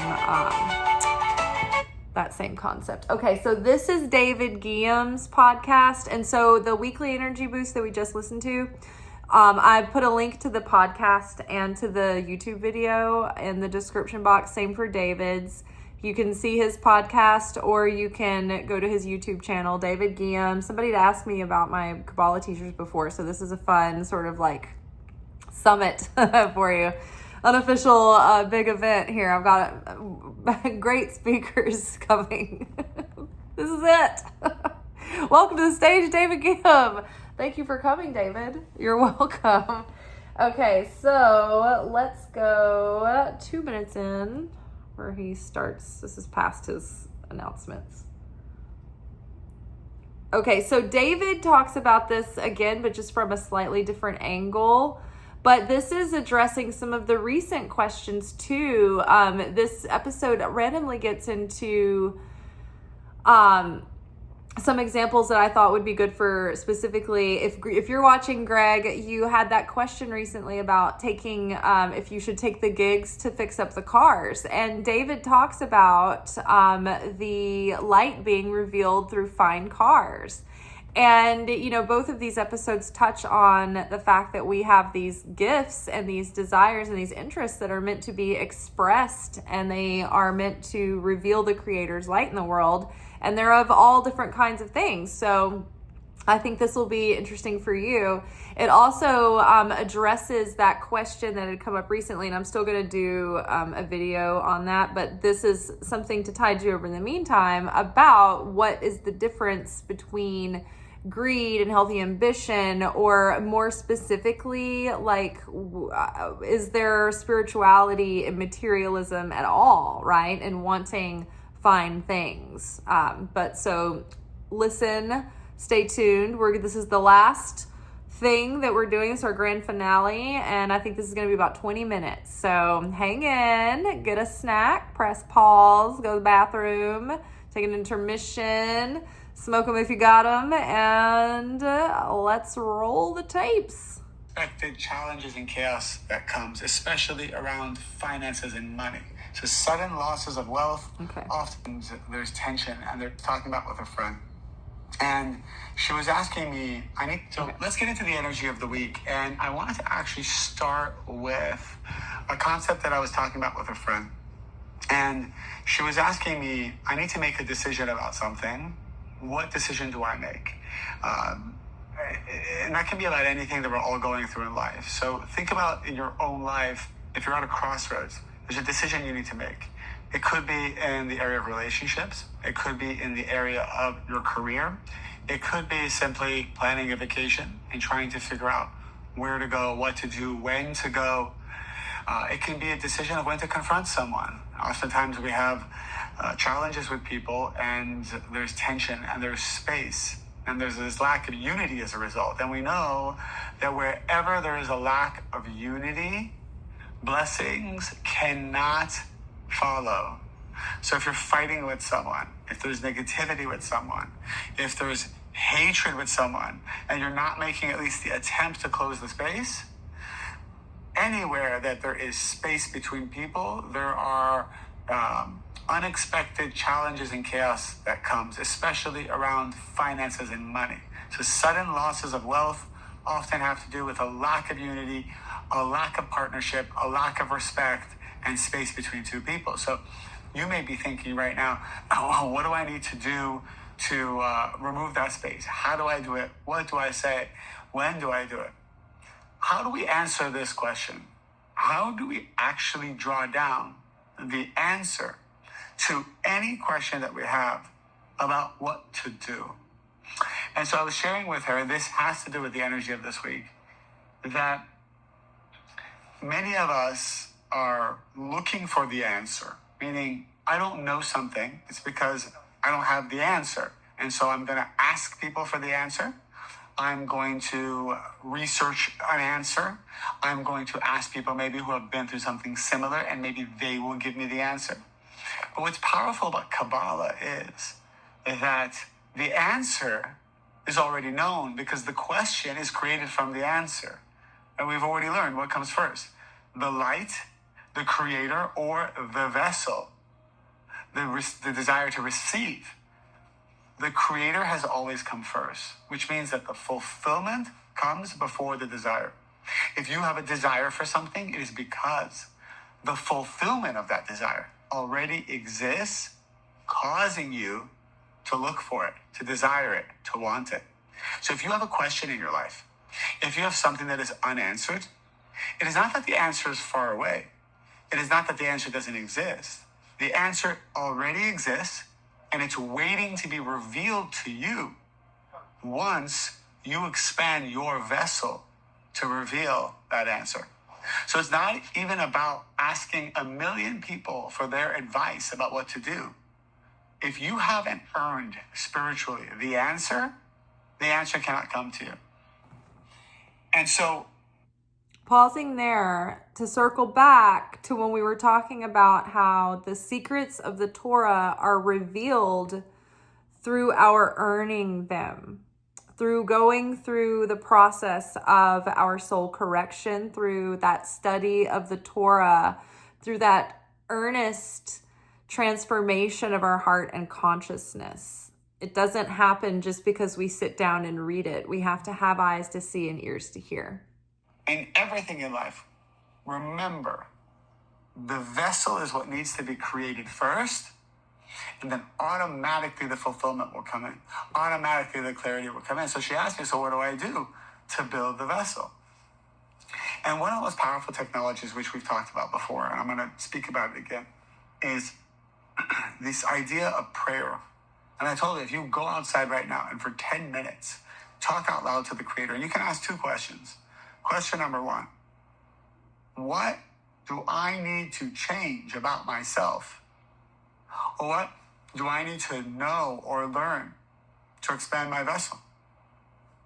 A second question could be, Creator, I desire to know from you what the answer is. Now, what's interesting about this question is it still looks like I'm not taking responsibility to change my vessel. But the mere fact of asking the Creator for the answer versus people is you're acknowledging that there is a power, a source of energy that is infinite, that is all-knowing, that is beyond time, space, and motion. You're acknowledging that in your consciousness, and this acknowledgement actually creates a vessel inside of you because it means that you have certainty in the Creator. And certainty in the Creator is a way to create and expand a vessel inside of yourself. This is actually why prayer works. So there's really two parts to this. One is simply by asking the Creator for the answer. And the deeper you ask, the more heartfelt you are in your asking, the more you feel the pain inside of yourself of not knowing. And so you ask the Creator. And you also believe it is only the Creator that can give you the answer, not people. And you depend on the Creator's energy. This action alone creates the vessel for the answer to come. So really just 10 minutes. 10 minutes of asking the Creator for the answer would change something in the frequency and vibration of your soul where the answer can come in. And the second part to this is, well, maybe it's not enough just to ask. Maybe there's something I need to change about myself before the answer can be revealed. And we've seen this many times. Oftentimes a relationship can't come in until you change one thing about yourself. Oftentimes wealth can't come in until you change one thing about yourself. I've seen this before, and I'm sure you have as well, that someone is blocked for such a large period of time. And then they shift one thing in their life. They shift the way they look at something. They shift their deservability of something, meaning before they thought they didn't deserve something, and then they did some inner work, some kind of transformation, and they're basically realizing that, hey, I do deserve to receive. I do deserve to be happy.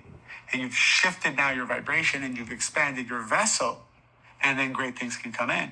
Because even if you've earned your soulmate, even if you've earned wisdom or earned wealth, those energies cannot come to you if you do not believe that you deserve to receive. That is a massive soul correction.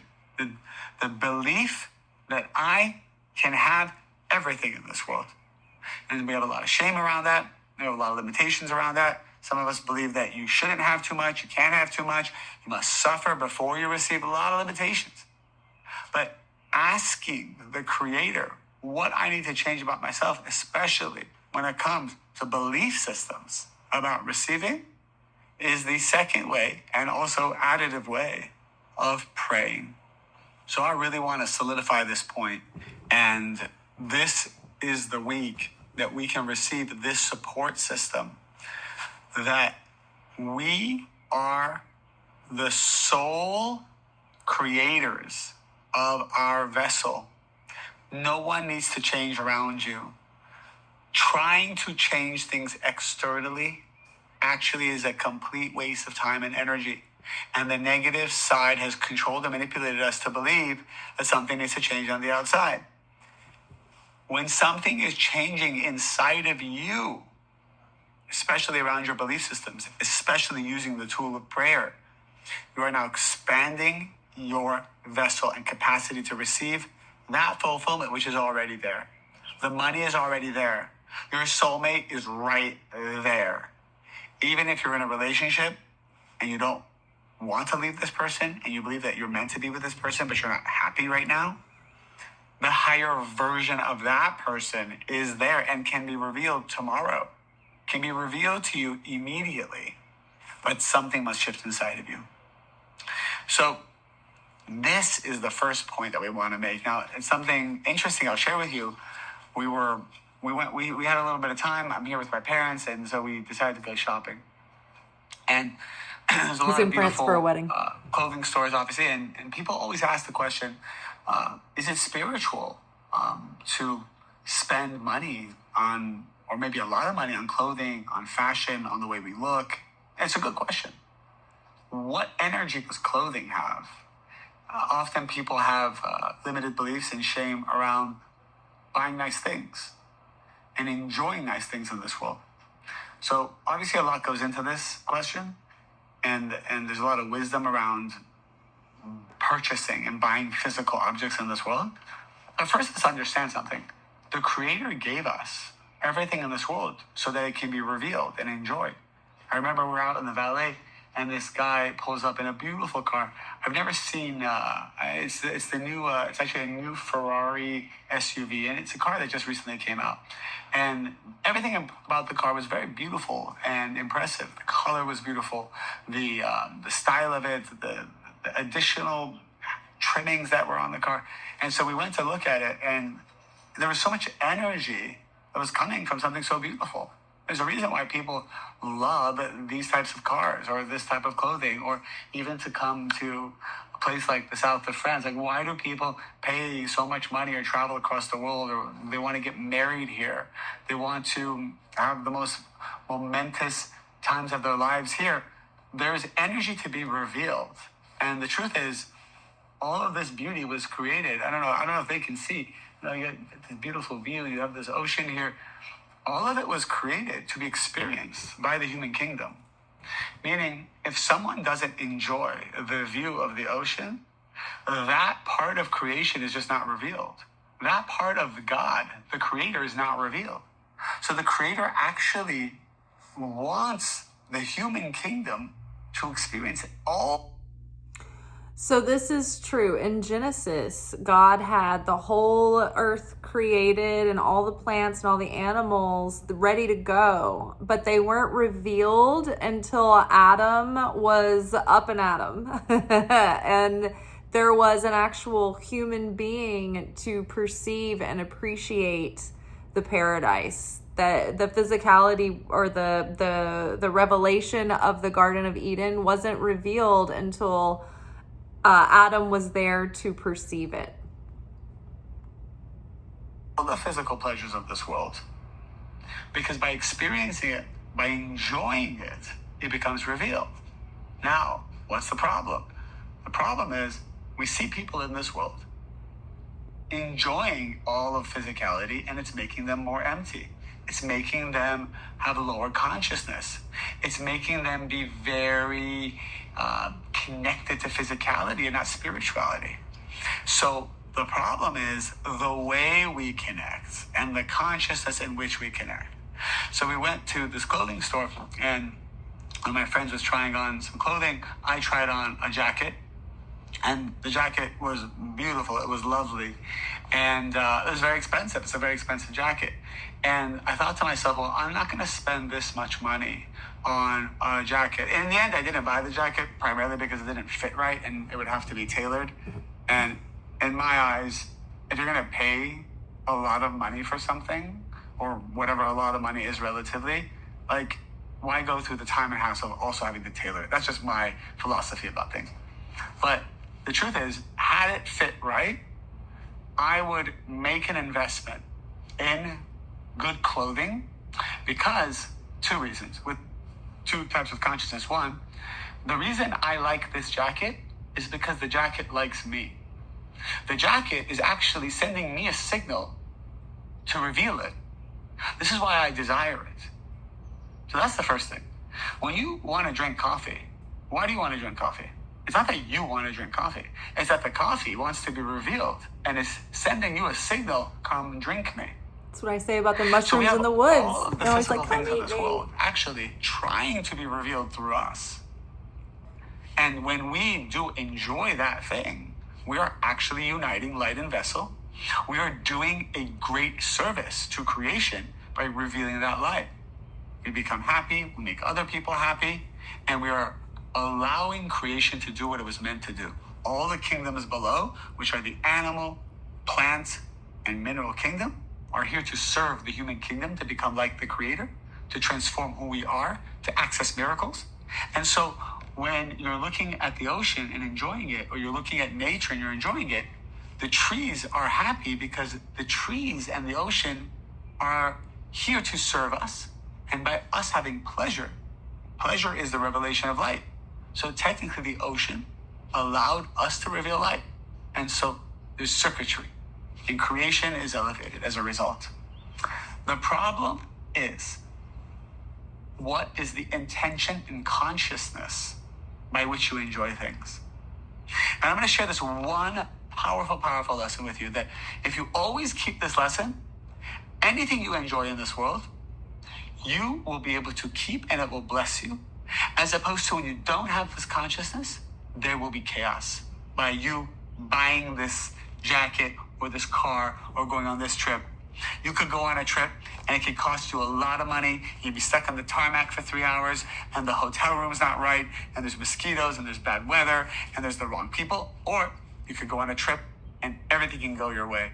And it can be the most beautiful experience, most magical experience. What determines what kind of experience you'll have? What determines if this food that you consume, or this clothing that you buy, or this home that you purchase or lease brings you blessings or brings you chaos? What determines if a relationship that you are enjoying or connecting with brings you blessings or brings you chaos? This one consciousness that I'm about to share. Everything in this world of a physical nature, we have to first get to a place where we tell ourselves, we don't need that to be happy. That's the first step. With or without it, I would still be in my highest vibration of wholeness. That's the first level of consciousness. And we always have to check ourselves. So let's say, going back to the jacket example, if I'm going to go buy a jacket, the question needs to be, whether I have the jacket or don't have the jacket, how do I feel about myself? Whether I have the relationship, don't have the relationship, how do I feel about myself? Whether I have money, I don't have money, how do I feel about myself? Whether I have compliments, people like me, people celebrate me, people respect me, or they don't. They don't like you. They are speaking poorly about you. Can you stay in the consciousness of wholeness? Or can you at least attempt to be there? This is the first test. If we need something in the physical world, to the extent that we need it, is to the extent that it will bring us chaos. When you don't need something, now you can truly enjoy it. Now you can have what's called a circular vessel. A secondary vessel becomes created inside of your soul that allows you to receive this thing, and it will never leave you, and you'll always be blessed. I was talking to somebody at a wedding, and he has a very successful young guy, and he's created and sold many companies before. He's, I think, in his mid-30s. And we were talking about just kind of how he's created his success and what he's doing with it. And he said something just so interesting. I've heard this many times before. I've heard this before, and I've felt this energy from very successful men and women before. I said to him, I asked him a question. I said, what are your yearly expenses? Like your family, like how much money do you spend? Because we were kind of going deep into budgeting and whatnot. And he was sharing with me how much he spends a year. And I said to him, well, that's a lot. And he said to me, he's like, yeah. He said to me, I'm not worried. He's like, truthfully, he's like, if I lost everything today, like everything, if I lost all my money, it wouldn't really matter to me. I would just make it all back. It was so nonchalant about how he said that. He has a wife, he has kids, he has responsibilities, he has tremendous expenses. And he said, yeah, if I lost everything or I ran out of money, I would just go make it back. What does that feel like when I say that to you? That feels like a person who, whether he has money or he doesn't, he knows who he is. He knows he is the energy of abundance. He knows he is the energy of wealth. And so we should be able to listen to creation and see what wants to be revealed through us. If there's a beautiful jacket you want to buy, a beautiful dress, or beautiful clothing that you want to buy, you should absolutely have it. Obviously, we need to be conscious of not spending money that we don't have. But the truth is, I'll tell you something. Any money I ever spent with the consciousness, one, of I don't need it to be happy, and I'm not saying I'm perfect at this, but if I was able to maintain the consciousness of I don't need it to be happy, and the second consciousness is, how does this help me get closer to the light of the Creator? Anytime a helicopter coming by,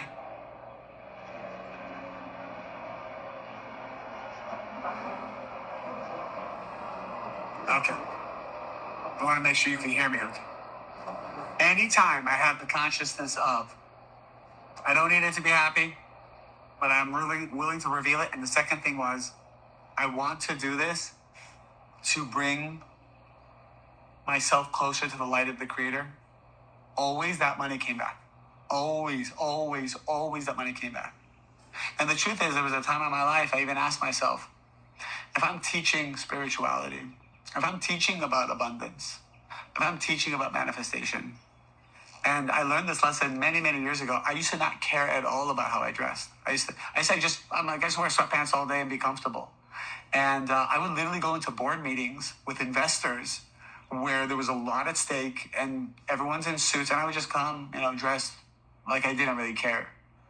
And as a part of me that something switched, and it was from advice from many friends, that if I want to represent something that's bigger than me, if I'm representing spirituality or I'm representing the creator in some way, I can't just show up looking however I want to look. I need to match the energy that is respectful to the creator. And so dressing a certain way, and we know that the high priest in the Holy Temple thousands of years ago had very special clothing. So for example, linen has a certain energy, wool has a certain energy. They would have certain gold pieces that had certain energy because gold is what's called left column. It draws energy in a certain way. And we know that actually gold is one of the best conductors of electricity. There was silver that was used. There was precious metals that were put on the clothing. All of them were antennas for different types of energy.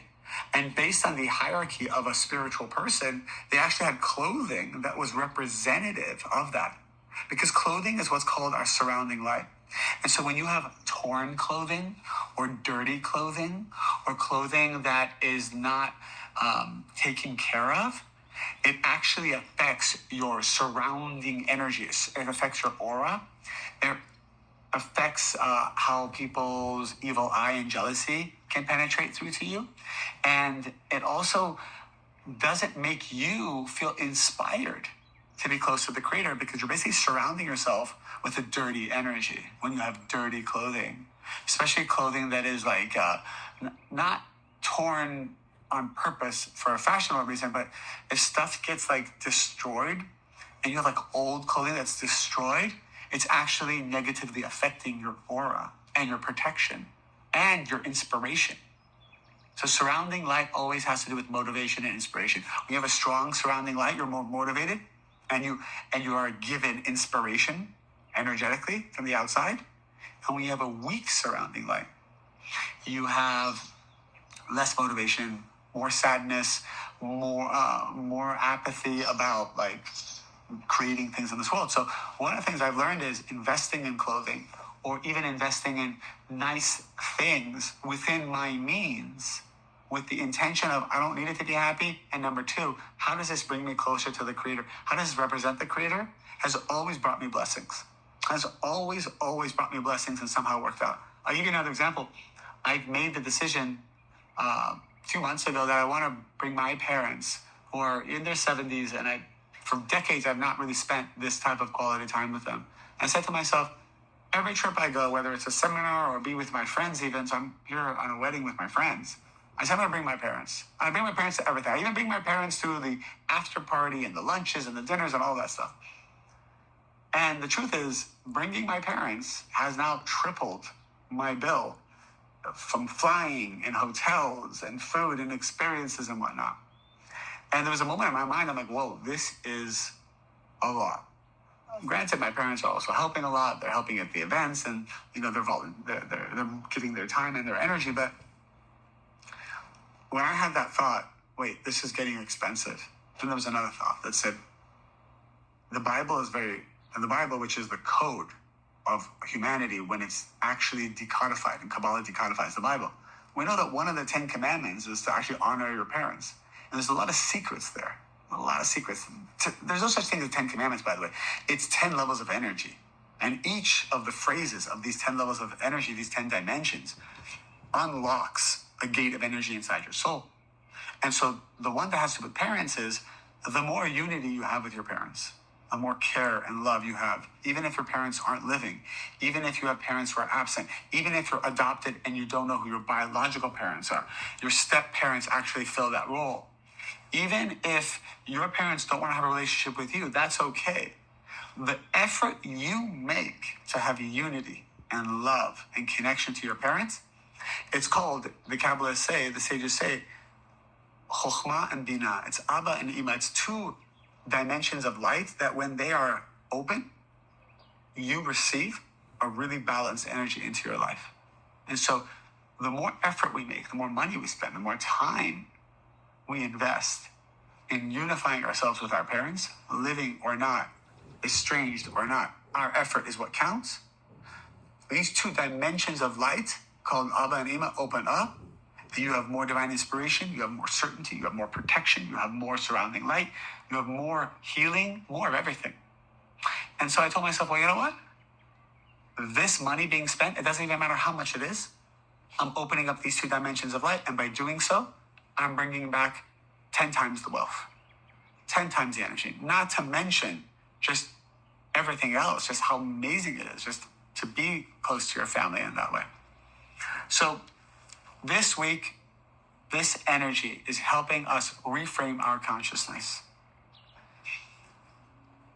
It's all about creating the vessel, not trying to force the light in, but spending time, spending energy, spending consciousness on what I can do to change my vessel. And we've learned that clothing, buying nice things, traveling to nice places in the world, these are all things we are meant to do, but we need to do them not because we need to do them, but because we want to reveal that energy. And the second thing is, how can you make everything that you do, everything you consume, everything you purchase, somehow tied back to bringing more light to the world, bringing yourself closer to the light of the Creator.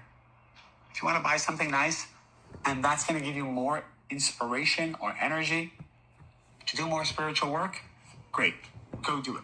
You will be protected, you will see miracles, and guess what? All that money is coming back to you.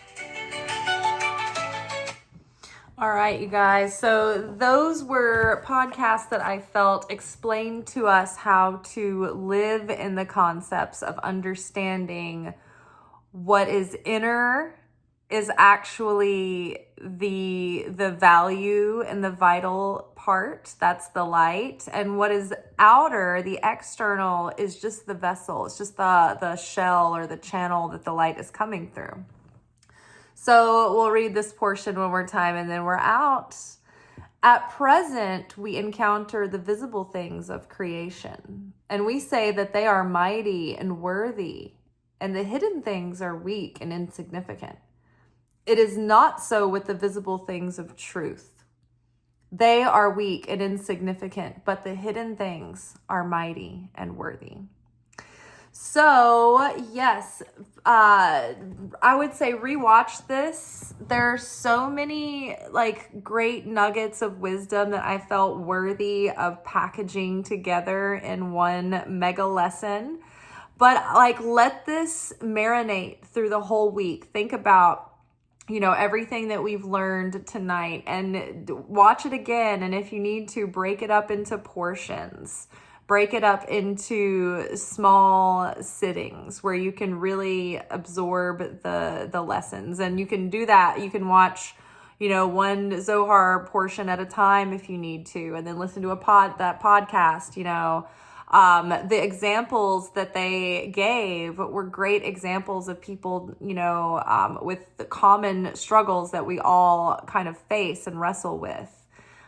So I hope this helped. I hope it was a kind of a fun departure from the norm and not too annoying. But yeah, that was the easiest, most streamlined way I could give you guys this information. I know some of you had been asking about my Kabbalah teachers, so that gave you a chance to have a sample of what they're like and a kind of a way to find them. And, if you're hungry for more and you want to go deeper, then I would suggest, at least starting the first free level membership at the Kabbalah Center, which is your email and just making an account on their website. And then as you go through that, there's a million free videos and articles and stuff. You'll kind of explore and you'll discover more classes you want to take, and then you might want to join or not. So it doesn't matter. I'm not affiliated in any way other than my membership with them and my enthusiasm about their work. All right, you all. Well, we will be back tomorrow for our weekly energy oracle forecast. Until then, peace on earth and goodwill towards man. Ciao.